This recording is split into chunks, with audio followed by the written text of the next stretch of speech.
Splash Live.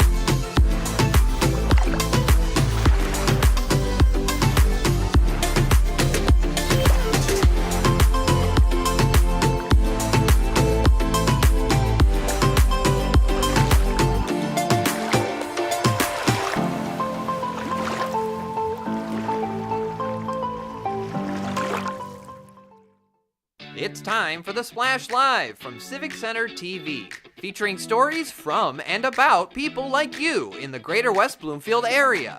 Simulcast on cable, 89.3 Lakes FM, social media, and the web. Now live from Green Media Center on Walnut Lake Road, it's the Splash Live. Live, local, social, it's the Splash Live on Civic Center TV and 89.3 Lakes FM. I'm your host, Jake Schaff, going over all of the biggest news and events from right here in Greater West Bloomfield. Kicking things off, our top story, as it's been throughout the week, has been basketball. And the Orchard Lake St. Mary's boys basketball team is on fire, making another deep playoff run here in 2025 following their Division I state championship just last year. On Tuesday, the Eaglets were one win away from going dancing in East Lansing, competing in the state quarterfinals. We sent reporter Kevin McIntosh for your local coverage. The road to another state title continues tonight for Orchard Lake St. Mary's as the Eaglets take on Macomb L'Anse Creuse North in the quarterfinals here at Callahan Hall.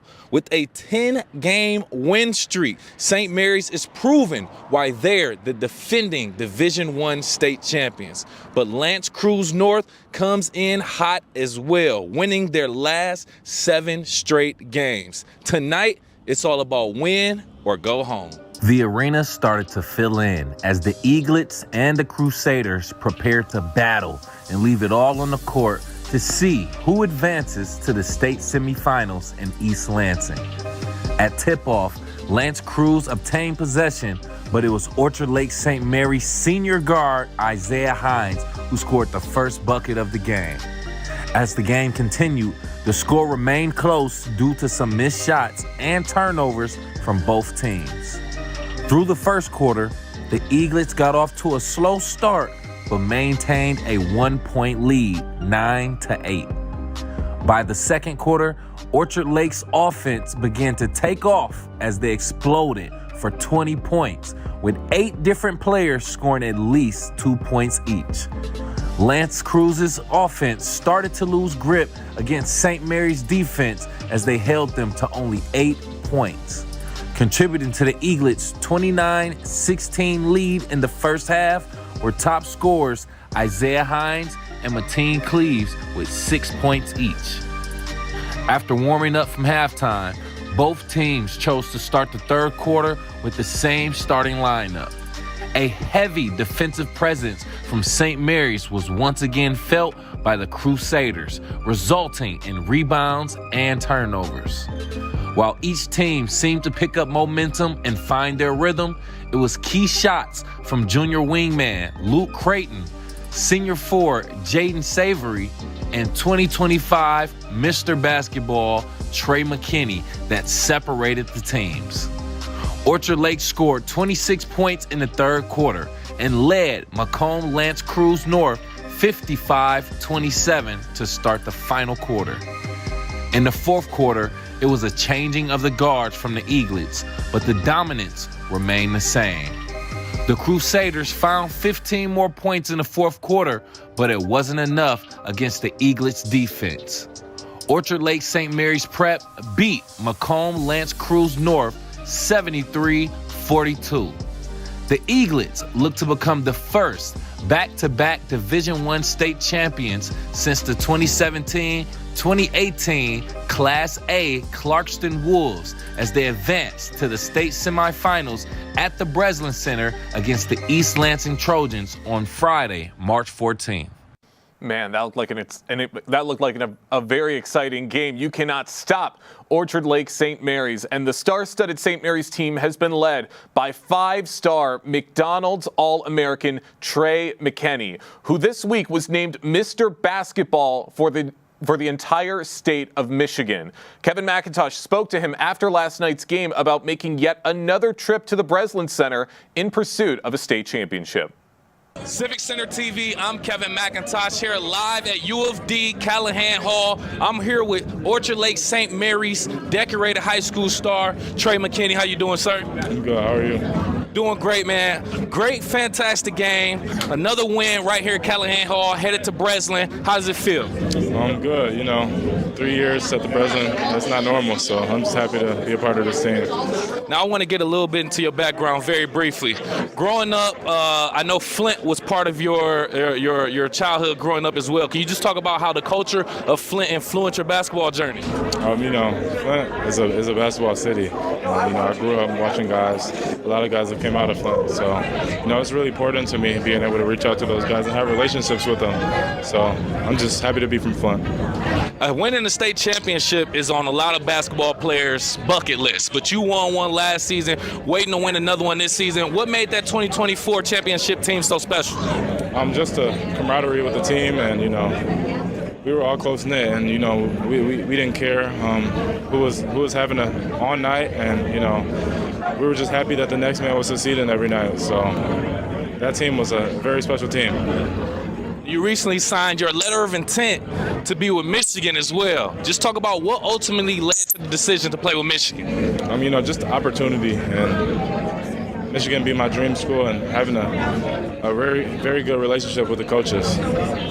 You also recently broke the all-time scoring record for St. Mary's as well. What does that record mean to you? A lot, especially a lot of good guys coming out of Orchard Lake, and me just being one of them, and being the face of Orchard Lake has been a blessing. Do you have any goals that you plan on setting or achieving as your freshman year at Michigan? I really haven't thought that far yet, but I'm just ready to compete in the Big Ten, one of the best conferences in college basketball. So I'm just ready to compete, and I'm excited for the year. You were recently named 2025 Mr. Basketball. Can you just talk about why this recognition is special for you? Mr. Basketball is it's a storied award, so I'm just happy to be a part of a very elite group of guys, and there's been a lot of guys that went on to do great things after that, so I'm just happy to be put in position to be able to do something like them. Any aspiring basketball players from Flint or Orchard Lake right now watching you, looking up to you, what message do you have to them? Just thank you for supporting me. Flint has welcomed me with open arms and Orchard Lake, so I'm just happy to have lived in both cities, and just happy to keep pushing Orchard Lake, and being from Flint. I don't take that lightly, because there have been a lot of guys that's come out of there, so I'm just happy to be able to do this. Well said. Once again, right here from U of D Callahan Hall, watching Orchard Lake St. Mary's get another win, headed to the Breslin to chase that state championship. From U of D Mercy, right next to Trey McKinney, I'm Kevin McIntosh, Civic Center TV. Appreciate Kevin McIntosh for going out and getting that story. Trey McKinney, a star in the making. Can't wait to see what he's able to do at the college level, and maybe someday the NBA. But the Eaglets tip off their state semifinal game Thursday at 12 o'clock noon. We will keep you updated here on the Splash Live and across all our social media as St. Mary's looks to win back-to-back championships. Can't wait to see what they're able to do. The West Bloomfield Police Foundation provides help and resources for our local officers as well as their families. And residents from all across Greater West Bloomfield can support the foundation by attending some of their community events. I recently had the chance to attend their annual Glow Bowl bowling event at Wonderland Lanes to hear just what the Police Foundation does for our community. Well, it's really exciting because this is the 18th year, and this event brings people together to support the West Bloomfield Police Foundation. What people don't understand, I think, is that the West Bloomfield Police Foundation does support police and fire families in the community, but they also support the entire community as well as other communities, particularly in Oakland County. I was the president of the Police Foundation 18 years ago when we started this event, and Norelle Heinold helped me do that, and today she is still the mastermind behind this event. So I have seen it grow, and we just continue to have new supporters join every year, and we just continue to grow the support of what this foundation does. And this is a very important event in all of those endeavors. What have been some of the things that you've seen from this event as it's grown over the last 18 years? It's the donations and more of the community. The sponsors are bigger and better each year. As you can tell by the gifts, I mean, people are willing to buy raffle tickets because it's not your nickel and dime event. It might be a little costly, but it all goes for a good event, and it supports a great community. By winning these prizes, people are winning on the other end that you're buying the raffle tickets for. So it really is a win-win for the community and the bowlers. Just fun every time. You just are not disappointed ever. They do a great job. The food after you bowl is amazing. You know that the money's going where it needs to go. We trust them. They put it where it needs to go if anybody needs help with it. So it's just an amazing event. It's a great feeling, just seeing everybody get together. A lot of them don't know why they're here. They just know that they're out here to support the men and women of the police department. It's great. I've been doing this for about 6-7 years now, helping out this foundation. It's great.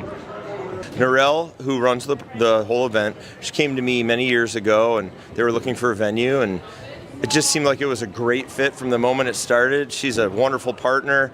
All the individuals that come to this event are obviously community-based people within the police force, and so it's just been a great event every single year.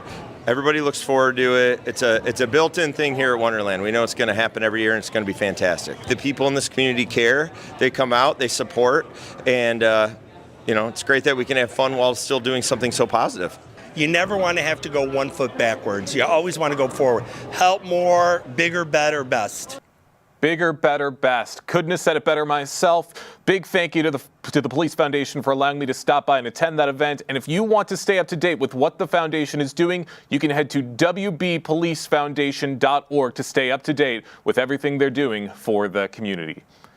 Every day in Greater West Bloomfield, work is being done to make this city even greater. That can be on the smaller scale of things or on the larger scale. And every day the township recognizes these incredible people and everything that they do. Here to tell us more is West Bloomfield Township Clerk Debbie Binder. Debbie, happy to have you with us today. Happy to be here, Jake. Good morning. Good morning to you. Interested in getting into this because just recently at your recent town hall meeting, you honored some people here in the community. And I want to talk about how does it feel to be honoring the things that they do and everything that people do to help this community be what it is? I think we're a very large community that sometimes it takes that little bit of extra effort to feel like a small community. And those moments where you get to honor people doing great things and keeping your community connected become, extra special. And I think that's what we witness when we bring people in and recognize them for their contributions to making our large community feel small. And we are fortunate that in West Bloomfield Township, we have so many talented and engaged residents that we can highlight. Sometimes we don't always hear about them. So I would encourage people who may know of somebody to contact us, somebody that deserves recognition. I know we have some of our recognition events. We have the, Youth Assistance Awards for recognition, and where we recognize youth in our community. And we have our Michigan Week Awards. But sometimes it's nice when they get, they come to the board and the board recognizes their contributions in the community, and that's what we did get to do the other night. And I just encourage people to be our eyes and ears on the street and let us know if they know of somebody that would be, somebody good to recognize at this level. That's right, and it's amazing that you're doing things like this because it's making everybody feel important, and it makes us aware of people who are making such a difference here in West Bloomfield that otherwise we might not be aware of. One of those people is Helen Campbell, who's been doing a lot of work in cleaning up the community. Could you tell us a little about her? Yep. So Helen Campbell, we watched her for a long time, and she was out there every day. Almost, it seems like every day, just going for her walk and carrying a grabber with her and picking up litter and trash as she walked on her walking path. And it kind of became a mission where she didn't like seeing litter, and she spent her time in the town hall area and the neighborhood surrounding to just walk and pick up litter. And as I mentioned at the meeting, I think what was so important in that lesson is here's one person who saw a problem and said, I'm going to make a difference. I'm going to do what I can. I'm not going to wait to get a team. I'm not going to wait to get organized. I'm going to get out there and I'm going to make a difference. And we saw her all the time and said, we need to catch her. And at one of our department head meetings, I announced, if anyone sees her, please, if you can get contact information. And sure enough, our HR director the next day saw her, stopped, and he probably thought he was crazy stopping to talk to her at first. But he got contact information, and then coincidentally, the next day she was on campus as I was leaving, and we connected with her. She does, she does not do it for recognition. We had to push her to accept the recognition that we felt was so deserving. She does not do it for any kind of recognition, but she does it to help her community, and I applaud her. But I think it's a wonderful example for people. Sometimes you just have to roll up your sleeves and get involved. Don't wait for the invitation. Don't wait, for a group to organize. If you can make a difference on something positive, there's a lesson to do it. And it was as simple as incorporating those kind of behaviors and that grabber tool into her walk. That's absolutely right. And it's great that it's people like Helen who do such what some people might think is not a huge deal for the community, but it is a huge deal. And she's doing that every day or every time that she can. And as I was saying at the top of the interview, it's not just people on the smaller scale of things, it's organizations and people on the larger scale of things. As you also honored the Tuskegee Airmen of the Macon Thomas chapter. Talk about that and their approval of proclamation. So the Tuskegee Airmen is the Macon Thomas chapter of the Tuskegee Airmen, and they're a remarkable group of people. I actually joined the group about 8 or 9 years ago, and anybody can join the organization. There actually are not many of our original Tuskegee Airmen left, and this is a group that gets together to obviously commemorate history, but also I think one of the things people don't realize is how much they do to help youth in our community and beyond. They have opportunities to engage the youth that they are involved with.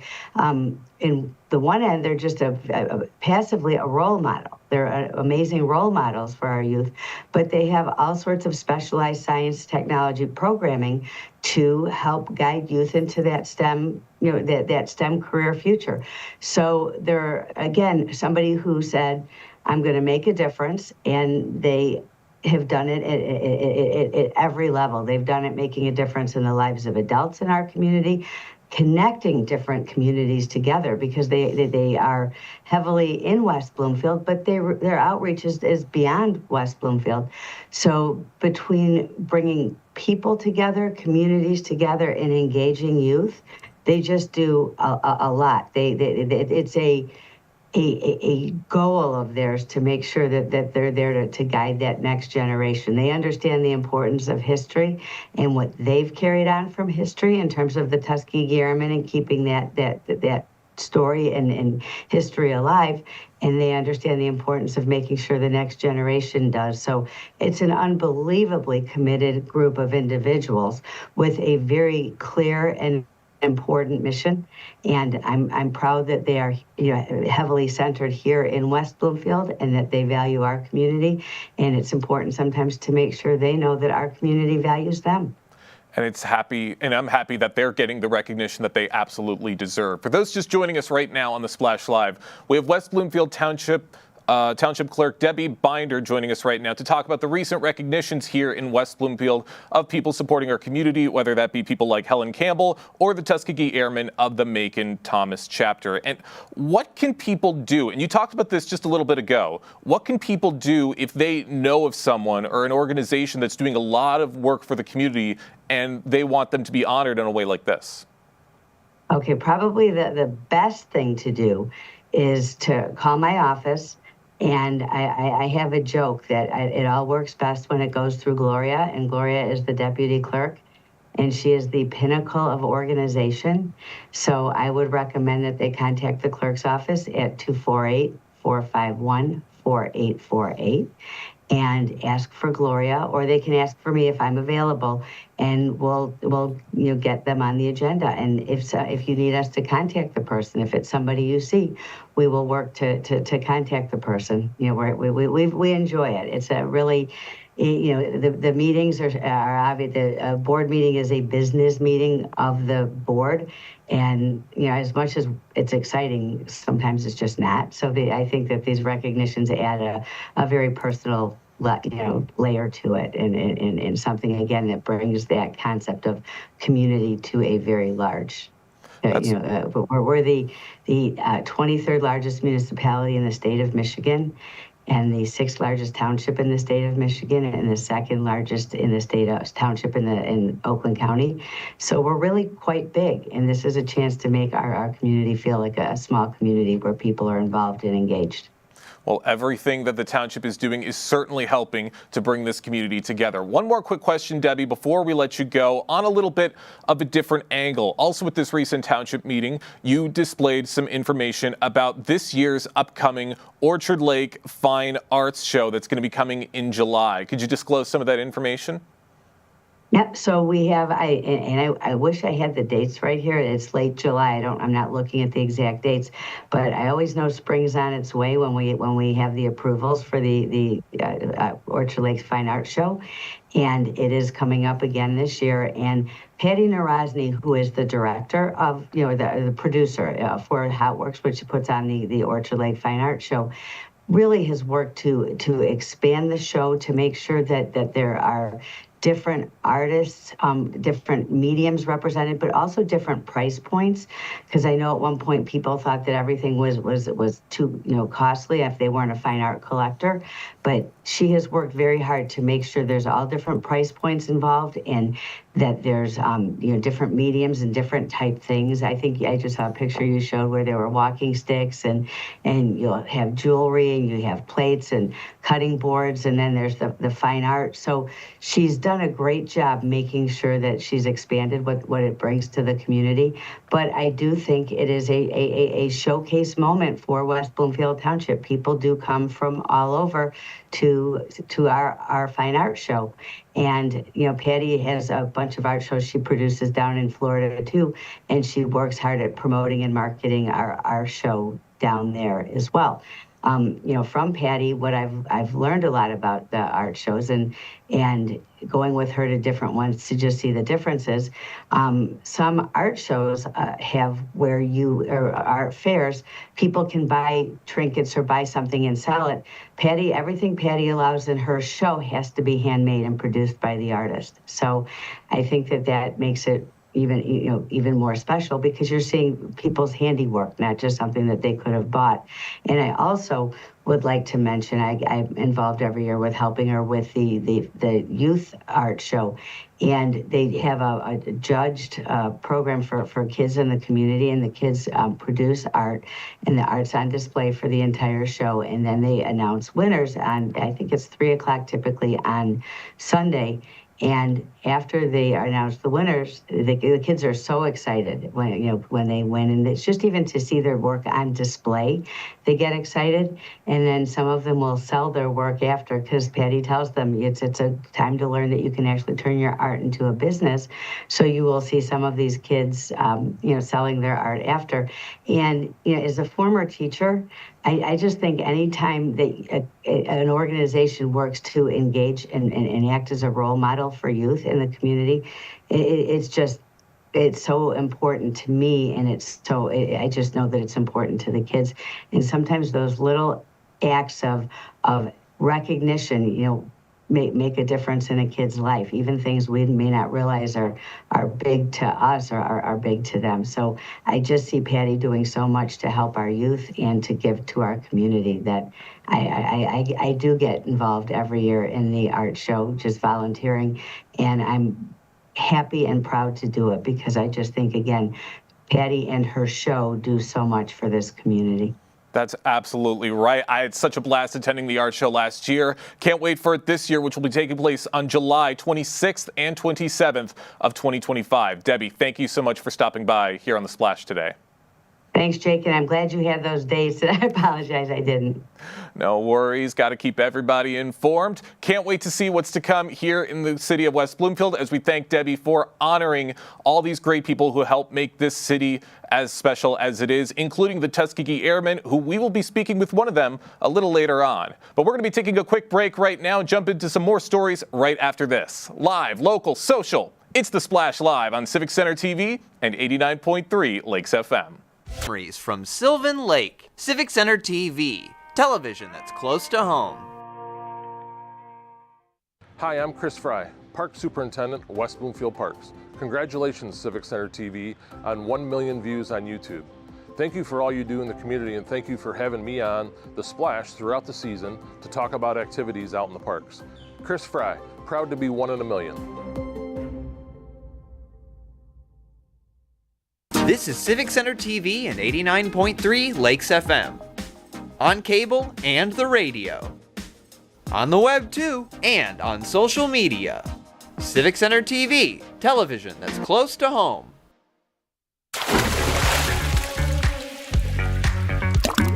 And now, back to The Splash, live. Live, local, social, it's The Splash Live on Civic Center TV and 89.3 Lakes FM. I'm your host, Jake Schaff, going over all of the biggest news and events from right here in Greater West Bloomfield. March is Reading Month, and there are many book clubs that advocate for reading right here in Greater West Bloomfield. One of those is the Friends of the West Bloomfield Township Public Library, who have contributed over $750,000 to support programs, services, and enhancements right here in West Bloomfield. And here to tell us more, we have a member of the board of the Friends of the Library, of the West Bloomfield Township Public Library, Diane Henderson, joining us right now on The Splash. Diane, good morning. Good morning. Good to see you. Good to be here. Good to see you too, and glad that you're here. And March is Reading Month, as I just said. How does the Friends organization support and promote literary initiatives during this time? I think that the Friends does kind of what they do all year round. We make donations to the library. We do the monthly book talk, which happens every one Thursday evening and one Friday morning of every month, where volunteers, members of the Friends, lead conversations about books. That's my responsibility with the board, is to chair the book talks. And I got involved in the Friends in the first place by doing book talks. They make lots of donations for children's programs, the Friends, and they of course run the Friends Shop.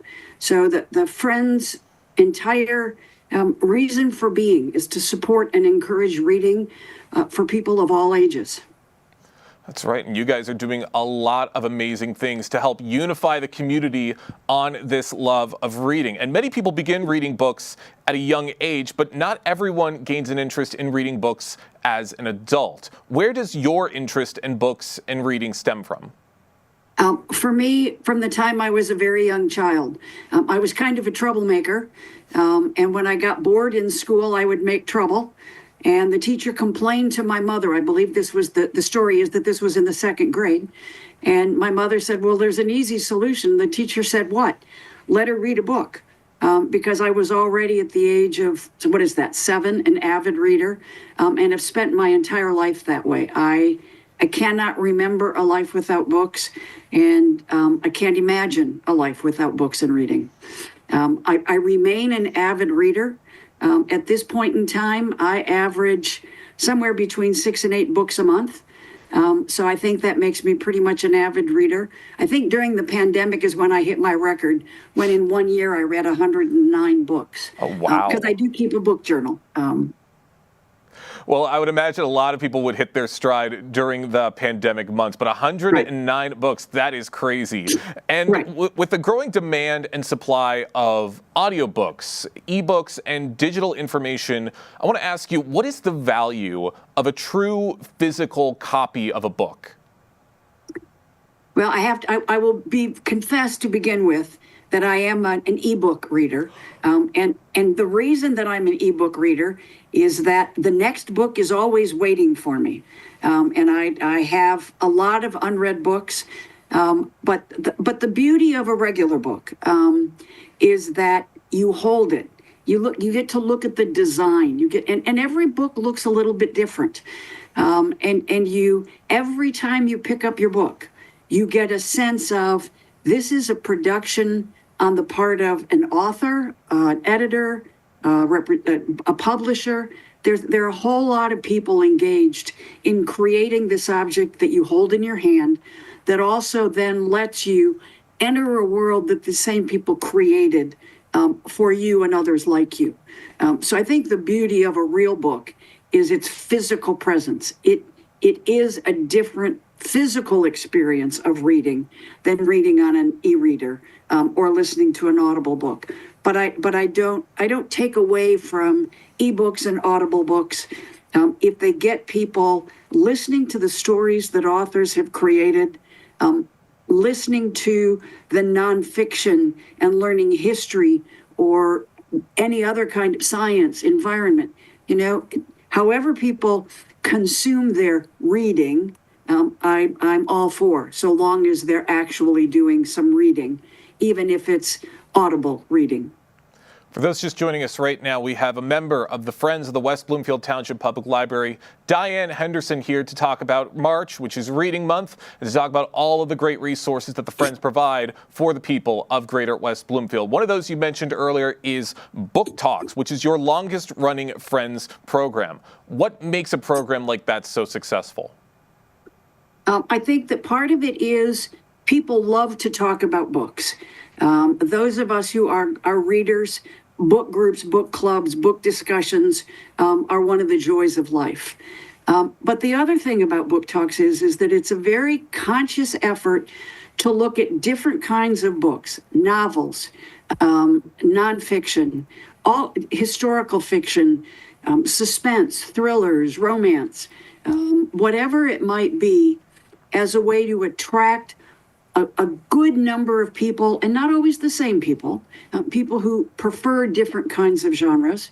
And so by being very thoughtful about the books we choose, we get a good group every month, and it keeps people coming back. And one of the other advantages of representing very different kinds of genres is that we also introduce our faithful group members to try new genres, to try new kinds of reading. And that's also an excellent thing to do. We have even done, I can't think of what they call them at the moment, but what I think of as a grown-up comic book.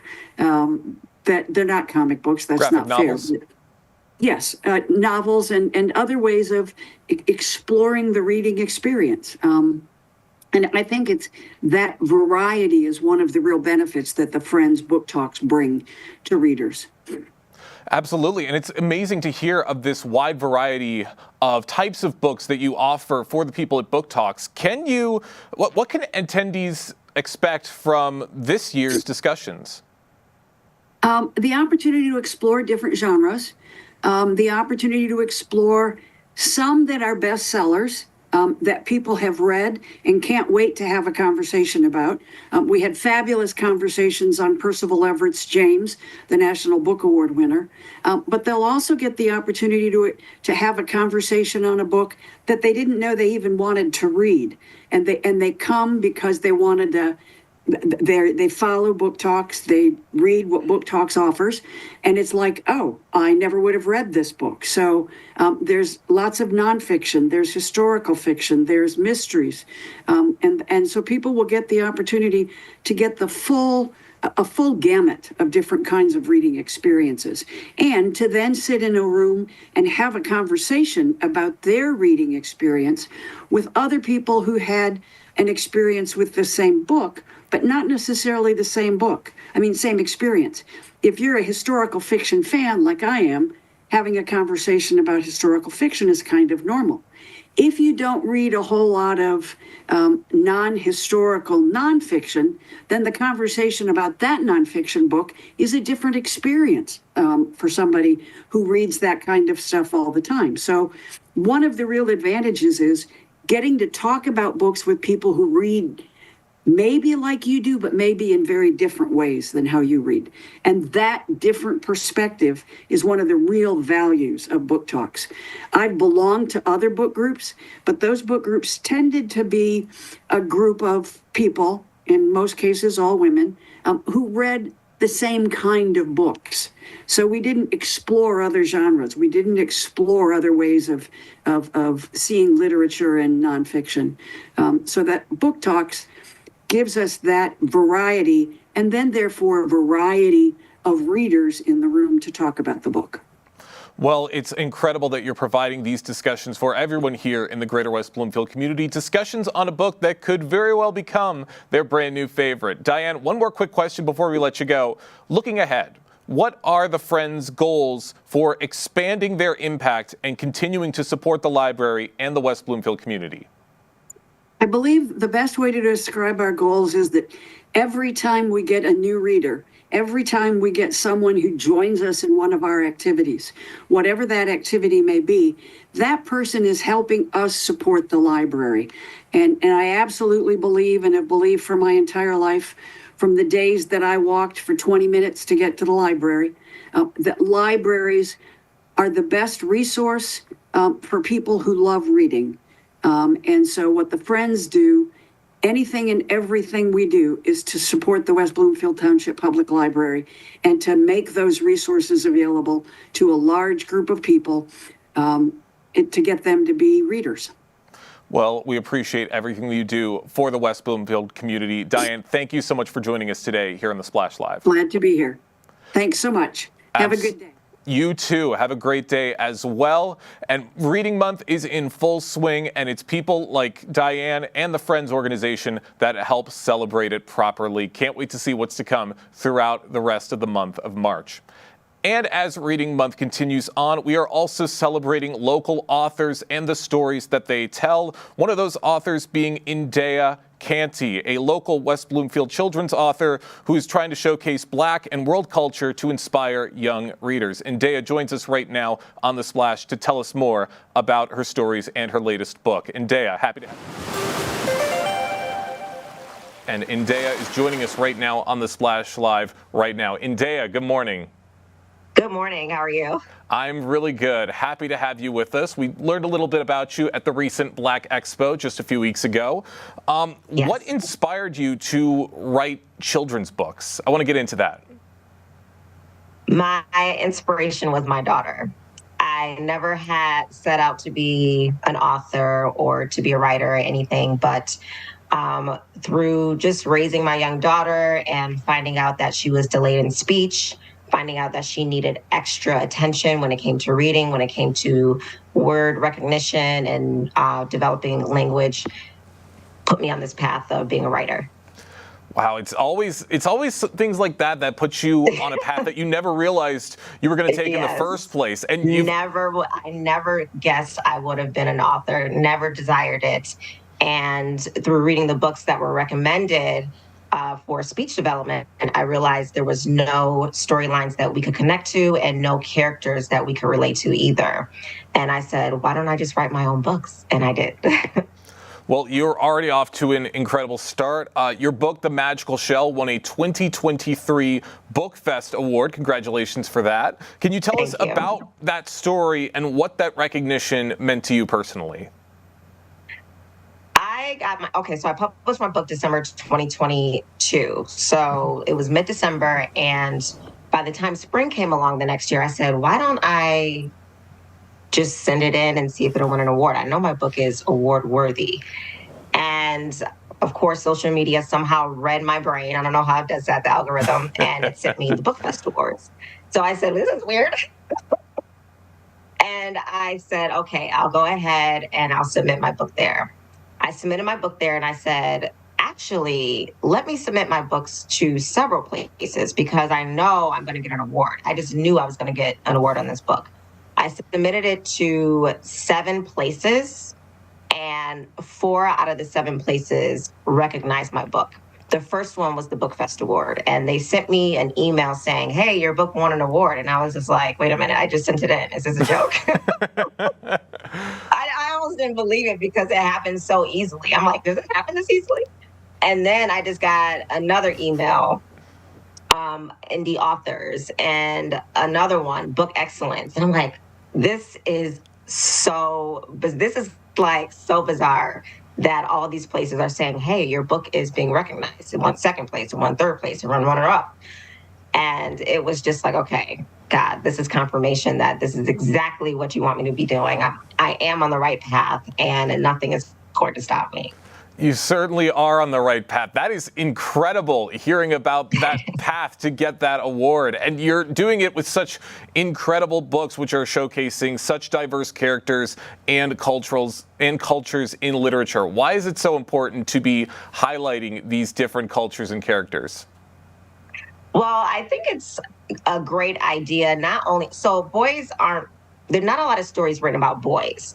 And when it comes to African-American boys, melanated boys, that's even less books representing those boys. So I have a daughter, and I said, let me make my first book about a boy, The Magical Shell.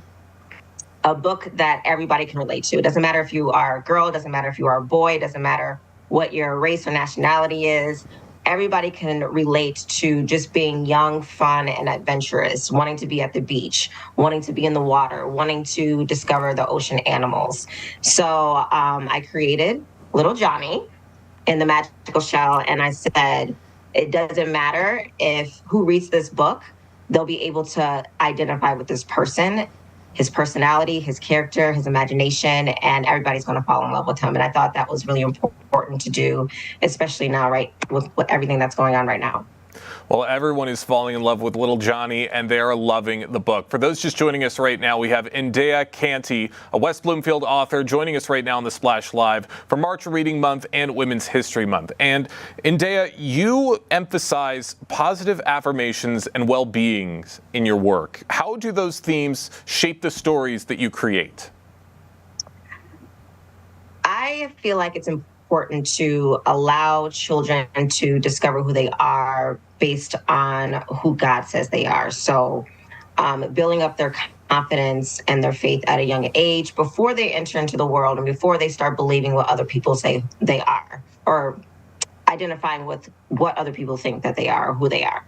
So I developed activity books and storylines that help children be able to just be more comfortable with self-discovery and affirming faith and affirming confidence.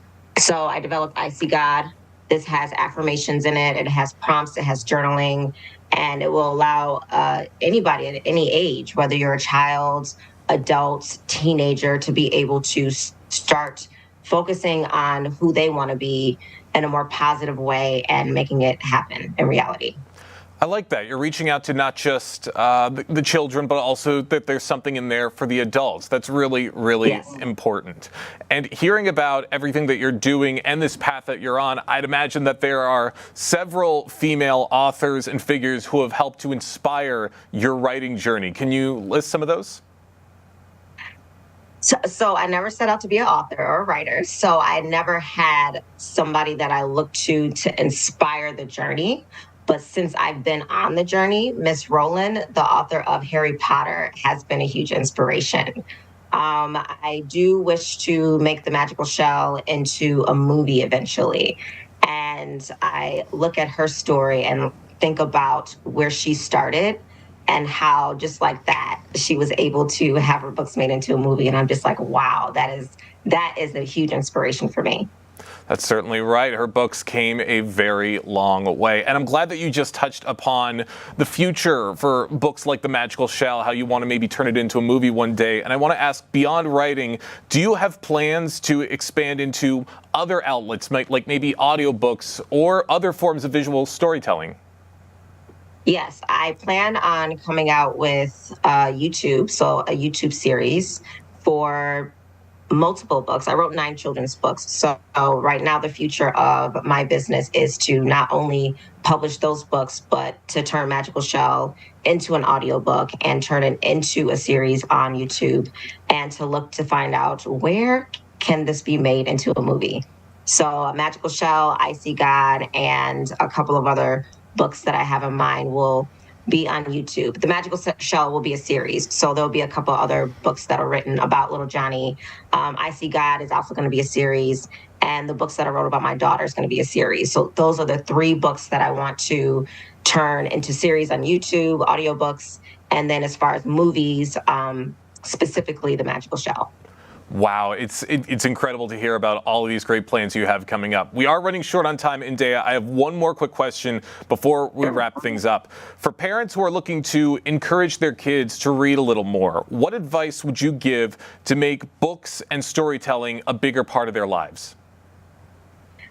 Buy the books, take them to the library, let them pick out whatever book they want to read, get them surrounded by books, and just make it a daily habit to read every day.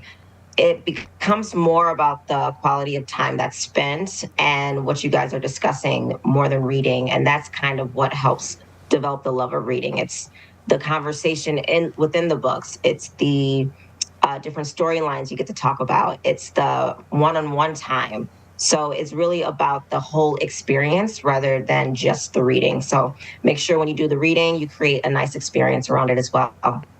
That's right. Make it a very immersive experience for the kids. That's such great information and great advice. And Dea, thank you so much for joining us today here on The Splash Live. Thank you. Thanks for having me. And a story that just puts a smile on your face, and Dea has such a positive personality, and we really appreciate her taking the time to stop by the Splash Live to talk about her books and the future as we celebrate Reading Month for the month of March here in Greater West Bloomfield. And we have plenty of other great stories and topics to get into right after this quick commercial break. Live, local, social, it's The Splash Live on Civic Center TV and 89.3 Lakes FM. We'll be right back with The Splash Live.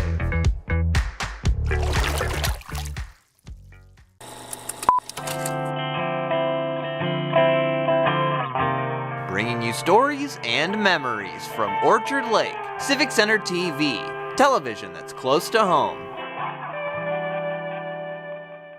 This is Civic Center TV and 89.3 Lakes FM. On cable and the radio. On the web too, and on social media. Civic Center TV, television that's close to home.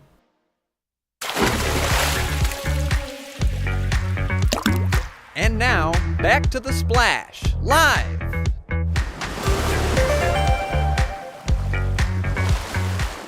Live, local, social, it's The Splash Live on Civic Center TV and 89.3 Lakes FM. I'm your host, Jake Sheff, going over all of the biggest news and events from right here in Greater West Bloomfield. As we mentioned earlier in the show, the Tuskegee Airmen of the Macon-Thomas chapter right here in West Bloomfield received an approval for a proclamation and were celebrated by the West Bloomfield Township. And we have the president of that chapter of the Tuskegee Airmen joining us right now on The Splash to talk about his experience in being honored this way, Chuck Matthews. Chuck, thank you so much for joining us today. Thank you, Jake. It's a pleasure being here with you. It's a pleasure to be talking with you. Really, really excited to be getting into this interview. I want to just start off for people who might not be aware. What can you tell us about the Macon-Thomas chapter of the Tuskegee Airmen? Well, the Macon-Thomas chapter was formulated. At one time, there was only one chapter in Michigan for the Tuskegee Airmen, and that was in Detroit. And they currently meet at Coleman Young Airport.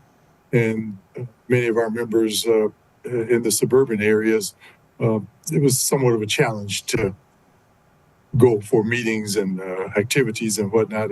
And the brain trust of that initiative, Major William Burnett, formed the West Bloomfield chapter of the Tuskegee Airmen in 2012. And it's been thriving and serving the community from that day on until now.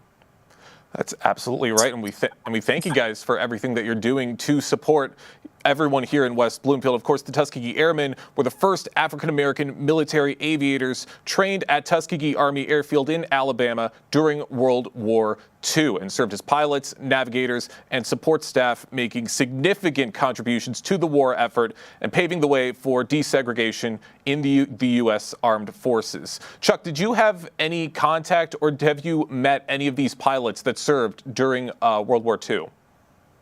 Yes, I have met a few at the convention last year in Washington, D.C. We met Lieutenant Colonel Woodhouse, Lieutenant Colonel Ivan Ware, met Lieutenant Colonel Harry Stewart, and we have a pilot who, all those individuals have passed away, by the way, since the convention last year. And there's an airman alive in American House in Dearborn Heights. His name is Cleveland Williams. I'm going to go meet with him on Thursday of next week. So we are pretty much him only in the state of Michigan. And I believe there's only a couple of the original pilots still alive in this country. Well, the names of these pilots live on, and the work that they've done to support our country lives on as well. What connects you to the history of the Tuskegee Airmen? The accomplishments that resulted from the challenges, the trials, you can't do it, you're not built to do this, you don't have the leadership capabilities, so many of the negative things that were placed upon those pilots at that time, and it was made extremely difficult for them to achieve what they achieved. And all that did was just made them better, made them that much more efficient in flying, in combat, and avoiding danger, in shooting down enemy aircraft, all of those things. And that lesson is right here, right now with us today, is especially our youth. And we are mentoring and teaching our youth about drones and money management and so many other things. But never let anyone tell you what you cannot do, what you're not capable of doing, what you're not built to do. Do not believe any of that. You have greatness in you, and you just apply yourself and have that greatness be exhibited in your every aspect of one's life. That's absolutely right. Such positive words to instill in the minds of everyone here in Greater West Bloomfield. And you just touched on this a little bit, but I do want to get into it a little bit more of the things that you do for the West Bloomfield community in supporting the community as well as the Tuskegee Airmen. We participated with the Veterans Day activities at City Hall. Over there, we've done that in the past. There's the affair in August that's coming up. Can't remember the date. We talked about it at the meeting this past Monday. But that activity is taking place. We support that and have a table and have some giveaways and some information, and just here to support the community that has embraced our chapter, embraced us so warmly and so genuinely. And we just whatever and wherever we can serve, we are here to do that.